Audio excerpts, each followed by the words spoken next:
This is a face of domestic violence. The attackers, most often men, use fear and physical violence to control their partners.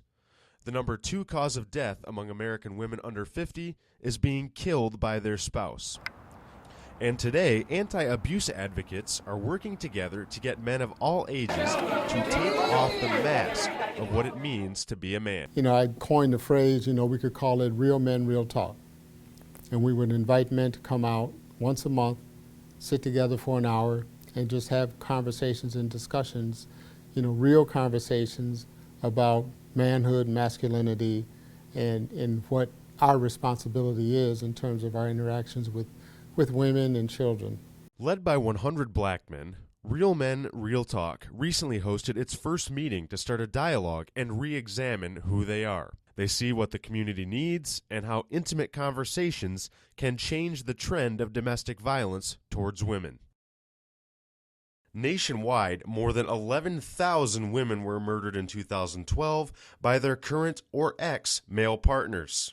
That's nearly twice the number of American troop combat deaths in Iraq and Afghanistan this decade.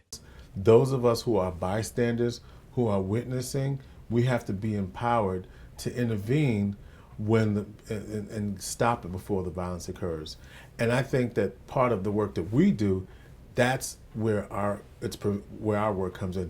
It's prevention, education. While conversations and family intervention are certainly making strides to help end domestic violence, helping teenagers at a pivotal time is critical. High school coaches have a responsibility to shape the thought processes of student athletes from the beginning. In the community, coaches like Nottingham's LeClare goes beyond merely teaching basketball, with Vera House's Coaching Boys into Men program. The sport, he says, can be a powerful teaching tool.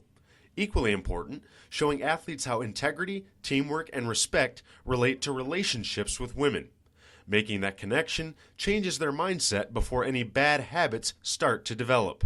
We're especially encouraged that more men are taking a leadership role in.